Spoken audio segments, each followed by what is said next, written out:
खबर उत्तराखंड देख रहे हैं आप सब और मैं हूं आपके साथ रूपाली शर्मा। तो चलिए बुलेटिन की शुरुआत करते हैं। मुख्यमंत्री पुष्कर सिंह धामी की अध्यक्षता में प्रदेश मंत्रिमंडल की बैठक हुई है। बैठक के दौरान कई अहम मुद्दों पर चर्चा हुई, जिसमें 20 प्रस्तावों पर मुहर लगी है। बैठक में ऑपरेशन सिंदूर की अभूतपूर्व सफलता पर भारतीय सशस्त्र बलों के अद्वितीय शौर्य और अदम्य साहस को नमन करते हुए वीर सैनिकों एवं प्रधानमंत्री मोदी का आभार व्यक्त किया गया। बैठक में सीएम धामी ने कहा कि ये ऐतिहासिक अभियान भारत की सैन्य शक्ति, रणनीतिक सूझबूझ और हर परिस्थिति में राष्ट्र की रक्षा के लिए अड़िग संकल्प का प्रतीक है। देश को अनेक वीर सपूत देने वाली सैन्य भूमि उत्तराखंड का प्रत्येक निवासी इस गौरवपूर्ण क्षण में पूरे गर्व और सम्मान के साथ राष्ट्र के साथ खड़ा है।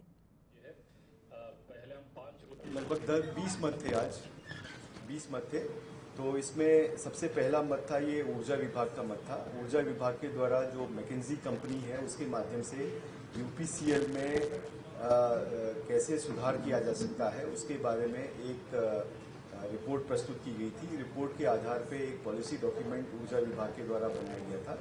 उसी का आज माननीय मंत्रिमंडल के सम्मुख प्रस्तुतिकरण किया गया, जिसमें खासतौर पे जो यूपीसीएल के जो टीएनडी लॉसेस यानी कि ट्रांसमिशन 16 में संयुक्त आयुक्त के पद के स्थान पर संयुक्त आयुक्त ग्रेड 2 और संयुक्त आयुक्त ग्रेड 1 का गठन किया गया था। और इसके संबंध में इनका कैसे प्रमोशन हो, इनकी सेवा शर्तें क्या होंगी, इसके संबंध में आज सेवा नियमावली का आज माननीय मंत्रिमंडल द्वारा अनुमोदन दिया गया। इसके अलावा अगला मत ये किशोर न्याय बालों की देखरेख संरक्षण अधिनियम, ये सचिव साहब बताएं। माननीय मुख्यमंत्री जी द्वारा ऑपरेशन सिंदूर के लिए माननीय प्रधानमंत्री जी, माननीय गृह मंत्री, रक्षा मंत्री और पूरी भारतीय सेना को जो जिस तरह से संचालित किया गया है सफलतापूर्वक, उसके लिए बहुत बहुत बधाई और धन्यवाद भी प्रेषित किया। और ये भी निर्णय लिया गया कि इसको महामहिम राष्ट्रपति और महामहिम प्रधानमंत्री जी और रक्षा मंत्री जी को प्रेषित किया जाए। धन्यवाद। सब मैं इसको कंप्लीट करना चाह रहा हूँ, लेकिन तो यहाँ पर इन प्रस्तावों पर मुहर लगी है, जहां पर आपको बता दें कि बड़े निवेशकों के लिए पोल्ट्री फार्मिंग की नीति मंजूर कर दी गई है। और आपको बता दें कि फिलहाल पहाड़ में 40%, मैदान में 20% सब्सिडी मिलेगी। तो हरियाणा की तर्ज पर अंडे देने वाली 35 फर्म बनेंगी और चिकन तैयार करने वाली 20 फर्म बनेगी। प्रदेश में 3000 लोगों को रोजगार मिलेगा। तो फिलहाल आपको बता दें कि जीएसटी संयुक्त आयुक्त की सेवा नियमावली को मंजूरी मिल गई है। यूपीसीएल में सुधार के लिए भी ये फैसला हुआ है। सुधार के लिए बनी पॉलिसी पर कैबिनेट की मुहर। ऊर्जा दक्षता बढ़ेगी, बुनियादी ढांचा मजबूत होगा। सीएम राहत कोष की धनराशि अब सभी बैंकों में रखी जाएगी। तो फिलहाल आपको बता दें कि यहाँ पर फिलहाल जो बैंक ज्यादा ब्याज देगा उसमें रखी जाएगी और मुख्यमंत्री एकल महिला स्वरोजगार योजना मंजूर की जाए। साथ ही साथ किशोर न्याय अधिनियम 2015 की धारा 110 के तहत किशोर न्याय निधि के उपयोग के लिए नियमावली को मंजूरी मिलेगी। सुप्रीम कोर्ट के निर्देश के साथ स्ट्रीट चिल्ड्रन पॉलिसी को भी मंजूरी मिलेगी। तो मुख्यमंत्री एकल महिला स्वरोजगार योजना को मंजूरी मिली है। निराश्रित एकल महिला को उद्यमी बनाने की योजना इसमें है। सड़क के गौवंश के लिए 16,000 पशुओं के लिए नई नीति है। और साथ ही साथ एनजीओ अब 40% खर्च करेगा, सरकार 60% सब्सिडी देगी। सुप्रीम कोर्ट के निर्देश के साथ स्ट्रीट चिल्ड्रन पॉलिसी को भी मंजूरी जो है वो मिल चुकी है। तो इसी के चलते फिलहाल आपको बता दें कि इन सभी को मंजूरी जो है, इन सभी प्रस्तावों पर मुहर लगी है और सरकार की तरफ से इन सभी को लेकर अब आगे जो है वो पॉलिसी रखी जाएगी। फिलहाल आगे बढ़ेंगे, जहां मुख्य सचिव आनंद वर्धन ने सचिवालय में 16वें वित्त आयोग के उत्तराखंड दौरे की तैयारियों के संबंध में बैठक की। मुख्य सचिव ने वित्त आयोग के उत्तराखंड दौरे की संपूर्ण कार्यक्रम, बैठकों एवं अन्य तैयारियों का जायजा लिया। मुख्य सचिव ने कहा कि वित्त आयोग के आगमन से लेकर प्रस्थान तक की समुचित व्यवस्थाएं दुरुस्त रखी जाएंगी। उन्होंने कहा कि प्रोटोकॉल के अनुसार समर्पक अधिकारियों एवं अन्य व्यवस्थाओं को सुनिश्चित किया जाए। आयोग द्वारा देहरादून एवं नैनीताल में हितधारकों के साथ की जाने वाली विभिन्न प्रस्तावित बैठकों एवं प्रेस कॉन्फ्रेंस आदि की उचित व्यवस्थाएं सुनिश्चित की जाए। मुख्य सचिव ने कहा कि आयोग के समक्ष रखे जाने वाले बिंदुओं को केंद्रित दृष्टिकोण के साथ प्रस्तुत किया जाए। उन्होंने ये भी कहा कि आयोग के बद्रीनाथ एवं केदारनाथ दौरे के दौरान यदि मौसम खराब होता है तो ऐसी परिस्थिति के लिए वैकल्पिक व्यवस्था भी सुनिश्चित की जाए। इस अवसर पर सचिव दिलीप जावलकर सहित सभी संबंधित विभागों के विभाग अध्यक्ष एवं वरिष्ठ अधिकारी उपस्थित थे। राष्ट्रीय स्वास्थ्य मिशन यानी एनएचएम की निदेशक स्वाति एस भदौरिया ने राजकीय महिला चिकित्सालय, जिला अस्पताल और टीबी अस्पताल का निरीक्षण किया। इस दौरान उन्होंने राष्ट्रीय स्वास्थ्य मिशन के तहत चलाए जा रहे विभिन्न कार्यक्रमों की जानकारी जुटाते हुए मरीजों को मिलने वाली सुविधाओं की समीक्षा की। इसी दौरान सीएमओ हरिद्वार डॉक्टर आर.के. सिंह, जिला अस्पताल पीएमएस डॉक्टर विजयेश भारद्वाज समेत अन्य चिकित्सक मौजूद रहे। निरीक्षण के दौरान एनएचएम की निदेशक स्वाति एस भदौरिया ने महिला चिकित्सालय में गर्भवती महिलाओं की प्रसव के दौरान मिलने वाली सुविधाओं की जानकारी ली।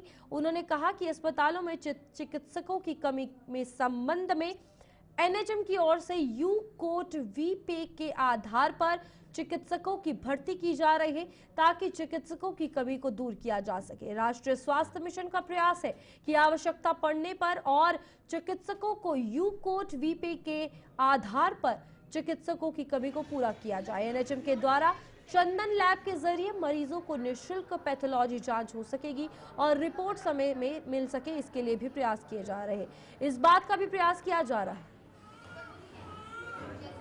हम लोगों ने अभी विजिट्स करी है, समीक्षा अभी हम लोग सीएमओ ऑफिस में जाके सभी एमओआईसीज के साथ में डिटेल डिस्कशन भी करेंगे। तो अभी जो प्राइमा फेसी हम लोगों को यहाँ पे मिला है, तो जो हमारे इन हाउस और जो हमारे आउटसोर्स टेस्ट हैं वो सभी अच्छे ढंग से किए जा रहे हैं। बस ये रिक्वेस्ट किया है कि सभी को जो ऑनलाइन रिपोर्ट्स जो हैं वो बहुत हैसल फ्री ढंग से उपलब्ध करा दी जाए। साथ में एसएनसीयू को भी विजिट किया गया, वहाँ पे भी 6 बेड की एसएनसीयू यहाँ पे उपलब्ध है, जहाँ पे अभी 4 बच्चे एडमिट भी हैं। लेबर रूम का भी निरीक्षण किया गया, तो यहाँ पे 24 आवर डिलीवरी सुविधाएं उपलब्ध हैं। और कुछ माताओं से भी बात की गई, तो उनके द्वारा भी इसमें सेटिस्फैक्शन जताई गई। साथ में ये भी निर्देशित किया गया है कि जो उनको जो लाभ मिलते हैं जब वो 48 घंटे हॉस्पिटल्स में रहते हैं, तो वो लाभ से उनको भली भांति अवगत करा दिया जाए और उनका अकाउंट नंबर आदि पहले से ले लिया जाए। और जैसे ही वो डिस्चार्ज हो, तुरंत जो उनको ईजा बोई योजना है तथा जननी सुरक्षा योजना है उसका लाभ तत्काल मिल जाए, क्योंकि इसी से लोग जो माताएं हैं वो और ज्यादा मोटिवेट होंगी इंस्टीट्यूशनल डिलीवरी के प्रति। इस तरह के सुधार की संभावना दिखाई यहाँ पे गायनिकोलॉजिस्ट, जैसे अभी गायनिकोलॉजिस्ट की कमी थी, तो एक अभी रिसेंटली यूकोट वीपे के माध्यम से एनएचएम से गायनिकोलॉजिस्ट भी उपलब्ध कराया गया और यहाँ पे ऑलरेडी भी जो डीजी ऑफिस से गायनिकोलॉजिस्ट भी पोस्टेड हैं। तो अगर और आवश्यकता होगी तो डॉक्टर्स की अवेलेबिलिटी पे थोड़ा सा मेरे ख्याल से सुधार हो सकता है। और बाकी जो डिस्ट्रिक्ट हॉस्पिटल है, जैसे मैं पिछली बार भी आई थी तो आप उस समय एनएचएम में ही थे, तो मैंने आपको भी बताया था कि डीएच को अगर नया बनवाने की आवश्यकता है, बिकॉज उसकी स्थिति थोड़ी सी खराब हो गई है, तो वो भी प्रॉब्ली अभी उसके ध्वस्तीकरण आदि का कार्य चल रहा है। जिसके बाद यहाँ पे इंफ्रास्ट्रक्चर, क्योंकि एक बेसिक फाउंडेशन होता है इंफ्रास्ट्रक्चर और एचआर, जब हम ये 2 चीज़ों पे काम कर लेंगे तो हमारी सभी जो फैसिलिटीज़ हैं, सर्विसेज हैं, वो ऑटोमेटिकली बेहतर हो जाएंगी। तो अभी ओपीडी में भी मैंने देखा काफ़ी लोग आते हैं और सबको जल्दी जल्दी सुविधा देने का प्रयास किया जा रहा है डॉक्टर्स के द्वारा। इलाज उपलब्ध नहीं हो पाता, रेफर किया जाता। क्योंकि अभी जैसे मैंने लेबर रूम में देखा तो 250-300 के आसपास डिलीवरी वहाँ पे पिछले जो अप्रैल माह थी तो उसमें पाई गई है, जो कि उचित है। और अगर जिस तरीके से आप बता रहे रेफरल का अगर कोई इशू होगा तो अभी हम एमओआईसीज के साथ में जो समीक्षा बैठक करेंगे उसमें इस बिंदु पे भी और डिटेल डिस्कशन करेंगे। मुख्य निर्वाचन अधिकारी डॉक्टर BVRC पुरुषोत्तम के निर्देश पर प्रदेश भर में विश्व पर्यावरण दिवस से वृक्ष पौधारोपण एवं मतदाता जागरूकता अभियान की शुरुआत होगी। इस अभियान में प्रदेश के सभी पोलिंग बूथों सहित पूरे प्रदेश में 2 लाख पौधे लगाने का लक्ष्य रखा गया है। अपर मुख्य निर्वाचन अधिकारी डॉक्टर विजय कुमार जोगदंडे ने सचिवालय में इस अभियान की तैयारियों के संबंध में इस अभियान से जुड़े सभी प्रमुख विभागों के अधिकारियों के साथ बैठक की। बैठक में अपर मुख्य निर्वाचन अधिकारी ने बताया कि मतदाता जागरूकता एवं पौधारोपण अभियान आगामी 5 जून से जुलाई महीने के अंत तक चलाया जाएगा। उन्होंने बताया कि पूरे प्रदेश में 11,700 से अधिक पोलिंग बूथ है। इस अभियान में प्रत्येक पोलिंग बूथ पर 10 पौधे लगाने का लक्ष्य रखा जाएगा। प्रत्येक पोलिंग बूथ पर सबसे बुजुर्ग, नए एवं महिला मतदाताओं से पौधारोपण कराया जाएगा। इस अभियान में इस बात का विशेष ध्यान रखा जाएगा कि पौधारोपण के बाद उन पौधों की देखभाल के लिए भी संबंधित लोगों से सहयोग लिया जाए। प्रदेश भर में मौसम लगातार बदल रहा है। कहीं तेज हवाएं चलने के साथ कहीं हल्की बूंदाबांदी हो रही है तो कहीं गर्मी अपने तेवर दिखा रही है। मौसम विज्ञान केंद्र से मिली जानकारी के अनुसार बीती शाम से तापमान में हल्की गिरावट आई है। 17 मई तक प्रदेश में हल्की बारिश का सिलसिला जारी रह सकता है। रविवार 18 मई से मौसम साफ रहेगा, लेकिन 19 मई के बाद फिर से प्रदेश भर में बारिश के आसार बन रहे हैं। मौसम विज्ञान केंद्र के निदेशक विक्रम सिंह ने चारधाम यात्रा के लिए आने वाले श्रद्धालुओं को बारिश के दौरान नदी नालों और गदेरों से दूर रहने की सलाह दी है। साथ ही जो यात्रा कर रहे हैं लोग जो है या जो घूमने आए हैं विजिटर्स हैं, तो उनको ये चाहिए कि भाई गाड़ गदेरों के आसपास जो है वो ना रहें, क्योंकि हो सकता है कि कुछ डिस्टेंस पे एकदम तेज बारिश गिर रही हो और उसी वजह से जल स्तर उसमें बढ़ सकता है। तो वो चीज़ को अवॉइड करना है कि ऐसी जगहों में खड़े ना हो कि जहाँ पे कि जल स्तर बढ़ सकता है या नदी नालों से वो दूर रहें। तो मैं समझता फिर और कोई दिक्कत उसमें आवागमन में नहीं है। तो यही प्रिकॉशन आपको लेनी पड़ेगी। आज भी इसी तरह की एक्टिविटी, कल भी आप देखेंगे तो कल भी एक्टिविटी करीब करीब ऐसी है। हालांकि इंटेंसिटी वाइज देखूंगा तो थोड़ा कल जो है वो कम रहेगी, फिर भी हल्की एक्टिविटी स्कैटर्ड जो है कुछ जगहों तक की वो कल भी मिलेगी। तो इस तरह से 18 में हालांकि थोड़ा मौसम साफ हो जाएगा। अंदर के जो डिस्ट्रिक्ट हमारे उसमें छुटपुट या कुमाऊं रीजन की जो हिल्स है, लाइट एक्टिविटी की संभावना एका दुक्का है, तो कोई विशेष नहीं है। 19-20 में जब आप जाते हैं तो फिर से जो एक्टिविटी थोड़ी बढ़ती हुई नज़र आ रही है। तो 19-20 तारीख में आप कह सकते हैं कि कुछ जगहों तक में फिर से हल्की से मध्यम जो है जो रेन थंडरस्टॉर्म एक्टिविटी वो मिलेगी जो है। तो इस तरह का है कि आप ये कह सकते हैं कि जो रेन थंडरस्टॉर्म एक्टिविटी मई में जो मिलती हैं वो दिख रही है।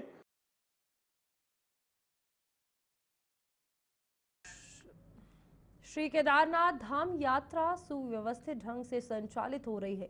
यात्रा में अब तक 3,13,419 श्रद्धालु केदारनाथ धाम के दर्शन कर चुके हैं। केदारनाथ धाम मंदिर दर्शनों हेतु टोकन के माध्यम से श्रद्धालुगण सुगम दर्शन कर रहे हैं। केदारनाथ में तैनात पुलिस के जवान पूर्ण निष्ठा के साथ केदारनाथ धाम आने वाले श्रद्धालुओं को सुरक्षित व सुगम यात्रा करवाने के लिए सेवा में तत्पर है। बारिश और कंपकपाती ठंड में भक्तों का उत्साह भी बना हुआ है।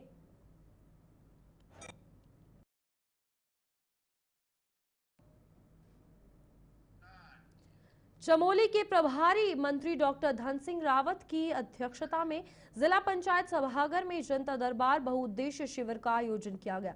जनता दरबार में 110 शिकायतें प्राप्त हुई, जिनमें से अधिकांश शिकायतों का मौके पर निस्तारण किया गया। वहीं अवशेष समस्याओं के शीघ्र निस्तारण करने के निर्देश संबंधित अधिकारियों को दिए। शिक्षकों की कमी को लेकर उन्होंने कहा कि एलटी में 1500 शिक्षकों की नियुक्ति होने वाली है। जल्द ही जनपद को 100% शिक्षक उपलब्ध कराए जाएंगे। कहा कि हमारी सरकार लगातार जनता के बीच में रहकर काम कर रही है और उनकी समस्याओं का निदान कर रही है। साथ ही उन्होंने सभी अधिकारियों को सीएम घोषणा के कार्यों में तेजी से पूर्ण करने के निर्देश दिए हैं। बहुउद्देश्य शिविर में अधिकांश शिकायतें सड़क, पेयजल, विद्युत, जंगली जानवरों से नुकसान, शिक्षकों की तैनाती से संबंधित। मानसी ने भी सर वहीं से पढ़ी, मतलब निकली जो एथलेटिक्स बनी तो वहीं की है। अब मैं पुरानी पार्क से उनकी पूरी समस्या, तो मैं चाहती हूँ कि आप कुछ करेंगे। पिछले 2 साल से वहाँ पर जो है पर्वत करने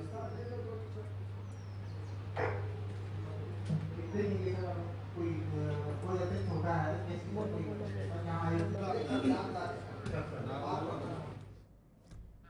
कैबिनेट मंत्री गणेश जोशी ने देहरादून के पुरकुल गांव का दौरा कर मसूरी देहरादून विकास प्राधिकरण की अवस्थापना मद से स्वीकृत लगभग 3 करोड़ रुपए की लागत से निर्माणाधीन सामुदायिक भवन का निरीक्षण किया है। निरीक्षण के दौरान मंत्री जोशी ने कार्यदायी संस्था के अधिकारियों को दिशा निर्देश दिए हैं कि निर्माण कार्यों में गुणवत्ता से कोई समझौता ना हो और निर्माण कार्य को तय सीमा समय जो रखी गई है उसके भीतर पूर्ण किया जाए। उन्होंने स्थानीय नागरिकों से भी संवाद कर उनकी अपेक्षाओं और जरूरतों की जानकारी ली। कैबिनेट मंत्री गणेश जोशी ने कहा कि हाल ही में गढ़ी कैंट क्षेत्र में एक भव्य सामुदायिक भवन का लोकार्पण कर जनता को समर्पित किया गया, जो क्षेत्र वासियों के लिए अत्यंत लाभकारी सिद्ध हो रहा है। उन्होंने विश्वास जताया कि पुरकुल गांव में बन रहा है ये सामुदायिक भवन भी स्थानीय लोगों के लिए विवाह समारोह, सांस्कृतिक कार्यक्रमों और अन्य सामाजिक गतिविधियों के आयोजन के लिए एक महत्वपूर्ण केंद्र केंद्र बनेगा। उन्होंने आगे कहा कि प्रधानमंत्री नरेंद्र मोदी के कुशल मार्गदर्शन और मुख्यमंत्री पुष्कर सिंह धामी के नेतृत्व में राज्य सरकार जनता के द्वार के मंत्र के साथ कार्य कर रही है।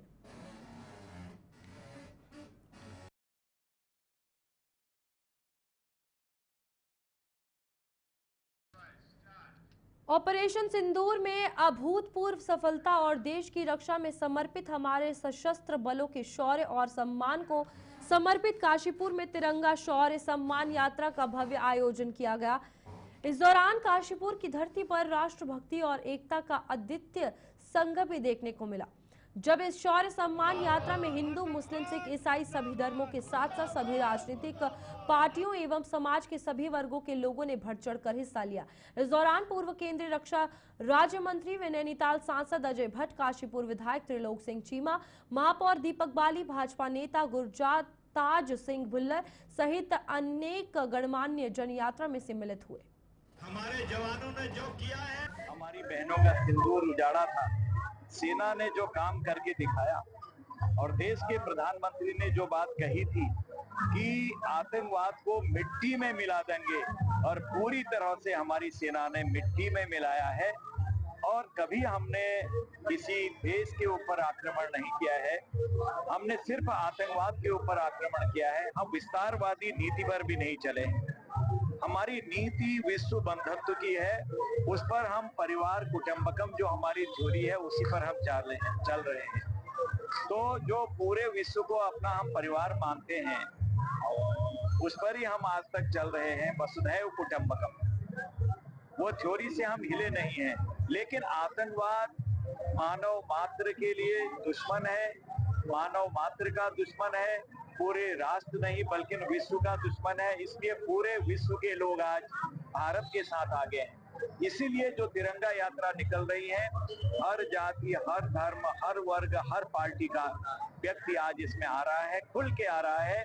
और जो हमारे वीर जवानों ने किया है उसको सब सैल्यूट कर रहे हैं और सब ने सराहा है, देश सराह रहा है। इसलिए तो आज हम सब एक हैं। इसमें दुनिया को भी देखना पड़ेगा और सारे लोगों को आतंकवाद को समझ लेना चाहिए कि भारत एक है, एक रहेगा। हम राजनीतिक दृष्टि से कभी कभी अलग होते हो चुनाव में, लेकिन देश कर कभी भी खतरा आता है तो हम इसी तरह से एक हैं, एक थे और एक रहेंगे। जिस तरह से तिरंगा यात्रा निकाली जा रही है, किस तरह का संदेश दिया जा रहा है आतंकवाद को, पूरे देश भर में तिरंगा यात्रा निकाली जा रही है। आतंकवाद को सीधे संदेश है कि अब तेरी खैर नहीं है। ये संदेश पूरी दुनिया में चले गया है कि भारत के लोग एकजुट हैं, इसलिए तो दुनिया के लोग आज हमारे साथ एकजुट हो रहे हैं। आपने देख लिया है कि बड़ी जो शक्तियां हैं विश्व की, वो और मैक्सिमम देश आज। गढ़वाल लोकसभा सांसद अनिल बलूनी ने मां गंगा की उद्गम स्थली देवप्रयाग में मां गंगा की आरती कर गंगा से सभी के कल्याण की मंगल कामना की। गंगा आरती के उपरांत अनिल बलूनी ने स्थानीय विधायक विनोद कंडारी और देवप्रयाग नगर पालिका अध्यक्ष ममता देवी के साथ विभिन्न विकास कार्यों की समीक्षा की और गंगा घाट को किस प्रकार विकसित और किया जाए जिससे वहां आने वाले पर्यटकों को सुविधा मिल सके, इस पर भी चर्चा की। सांसद अनिल बलूनी ने बताया कि वो गंगा की उद्गम स्थली इस घाट को काशी और हरिद्वार के जैसे विश्व मानचित्र पर स्थापित करने के लिए हर वो तरह का प्रयास करेंगे जिससे ये हो सके। संसद ने कहा कि गंगा घाट का विकास होने से देवप्रयाग में तीर्थाटन और पर्यटन में बढ़ोतरी होगी और यहाँ रोजगार भी बढ़ेगा। थाना कलेमन टाउन क्षेत्र में अंतर्गत मिलिट्री पुलिस स्टेशन को हैकर ने हैक करने का प्रयास किया है। हैकर ने एपी के फाइल और पाक का नाम जोड़ते हुए कुछ संदिग्ध मैसेज भेजे। आपको बता दें, इस मामले में सेना की ओर से साइबर थाने में शिकायत दर्ज करवाई गई है और शिकायत के आधार पर साइबर थाना ने 0 एफआईआर दर्ज करते हुए क्लेमन टाउन थाना में मुकदमा दर्ज किया है। इस मामले की जांच पटेल नगर कोतवाली के प्रभारी निरीक्षक को दी गई है। बता दें कि Muzammil Ahmad division provost unit Clement Town ने शिकायत दर्ज करवाई कि मिलिट्री पुलिस स्टेशन यानी एमपीसीआर को 4 और 5 मई को संदिग्ध मैसेज मिले। इन मैसेज में यूनिट की सुरक्षा से संबंधित जानकारी हासिल करने की कोशिश की गई है। दोनों दिन अलग अलग नंबरों से मैसेज आए हैं। पहले दिन पाक भारत का नाम जोड़ते हुए कुछ अधूरा संदेश और एपीके फाइल भेजी गई। दूसरे दिन नई एसओपी और पॉलिसी मई 2025 के नाम से एपीके फाइल भेजी गई। हालांकि फाइल को डाउनलोड नहीं किया गया। अगर डाउनलोड कर फाइल इंस्टॉल की गई होती तो स्टेशन का सैन्य सिस्टम हैक हो सकता था।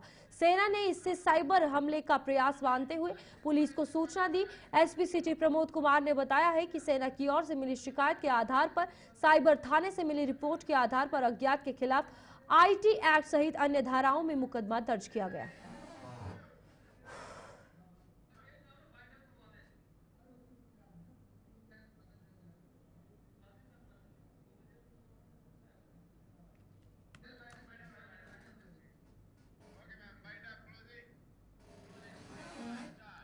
चलिए अभी के लिए बुलेटिन में इतना ही। खबरें आगे भी जारी रहेंगी। आप देखते रहिए गुलिस्तान न्यूज।